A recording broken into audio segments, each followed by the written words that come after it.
Je rappelle que 2021, la réglementation 2021, enfin 2022 maintenant, était censée contribuer à dégager le DRS. 2026, aérodynamique active. C'est quoi votre problème? Enlevez tous ces gimmicks. Les seules personnes qui aiment, c'est ceux qui disent, et je sais pas pour décrédibiliser, ouais, mais si on les enlève, on se fait chier.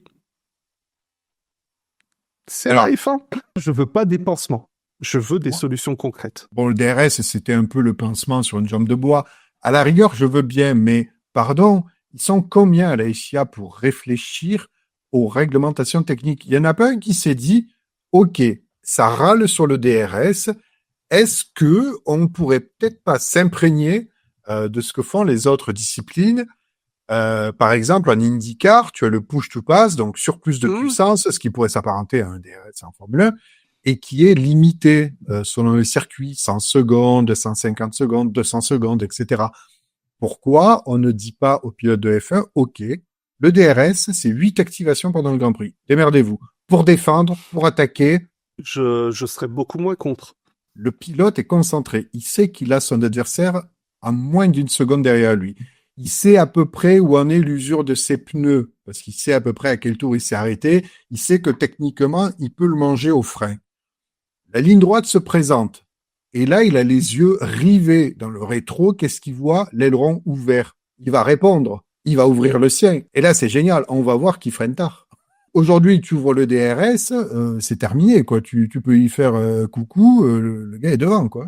Je veux qu'on enlève ces petits gimmicks, ou alors, comme tu le dis, qu'on apprenne à jouer avec plutôt que de les imposer plus ou moins. Grand Prix de Chine. Est-ce qu'on se fait pas chier en Chine aussi? À moins sauf quand il pleut. Est-ce que là aussi, il faut mettre 2 arts?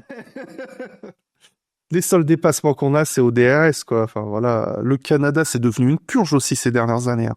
Tu sais pourquoi? Rajoute un maximum d'appui sur des bagnoles et t'as Oui, des bah oui. circuits qui deviennent aseptisés. Parce que, regardez, vraiment, c'est flagrant. Reprenez des on-board des F1 des années 98 jusqu'à 2008. Regardez les coups de volant que vous avez dans des courbes rapides.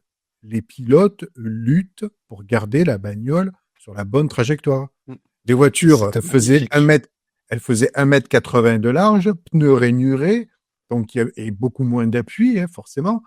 Et donc, qu'est-ce qui se passait? On avait déjà des pilotes qui étaient pas sereins pour maintenir des hautes vitesses sur des courbes rapides. Donc là, déjà, on avait une certaine appréhension du danger et flirtait avec la limite. Et surtout, qu'est-ce qui se passait? On piquait des cordes. C'est-à-dire qu'au frein, c'est là où tu doubles. Aujourd'hui, qu'est-ce qui se passe? Tous les pilotes freinent au panneau 20 mètres. Alors forcément, ils freinent tous au même endroit. Donc tu ne peux pas piquer une corde, tu ne peux pas t'infiltrer à l'intérieur, tu ne peux pas doubler. Parce qu'on est dans une F1 depuis bientôt 25-30 ans, une F1 où les ingénieurs sont rois et dictent leurs lois, en fait. C'est-à-dire que on leur a dit, écoutez, pour que ça soit plus spectaculaire, il nous faut des Formule 1 toujours plus rapides. OK, pour qu'elle soit plus rapide dans les virages, il faut toujours plus d'appui. OK, mais plus d'appui dans les virages veut dire qu'on va freiner toujours beaucoup plus loin et qu'au bout d'un moment, c'est la physique. C'est-à-dire que si tout le monde peut freiner au même endroit parce qu'il a la même confiance dans sa bagnole, personne ne se double au freinage. J'allais justement ajouter ça, là, la période que tu évoques, 98-2008, c'est l'époque des pneus rainurés. On demande dans le chat, est-ce que vous seriez pour le retour de cela? Moi, non, à titre personnel. Non, c'est pas ça qu'il faut faire. C'est parce que ça restait un artifice, même si je les adore parce que j'ai grandi avec. Mais non, enfin, pour moi, réduire la taille des Formule 1, hein, encore une fois, et réduire la complexité des appendices aéros. Et tu sais, on parlait de Budapest. Prenez n'importe quelle caméra embarquée à Budapest des années 90-2000 et comparez-la à maintenant. Budapest, on l'appelait le Monaco. Monaco, Monaco sans les rails, merci, je cherchais le nom. Parce que c'était un circuit lent et technique. Un circuit de qualification aussi.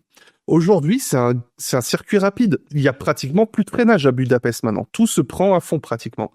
Et c'est une des rares exceptions où avoir rendu un circuit plus rapide le rend paradoxalement plus fun. Plus tu vas vite et moins t'as d'opportunités d'aller faire des dépassements, revoir je ne sais quelle limitation de frein. Et là, ça peut être un sujet sensible parce qu'il y a une grande question de sécurité aussi, mais au niveau des pressions autorisées ou je ne sais pas quoi, mais la puissance des freins aussi, elle va beaucoup dépendre des poids des bagnoles parce que faut arrêter là des trucs de 800 kilos qui sont lancés à 350 km/h. 980 au départ.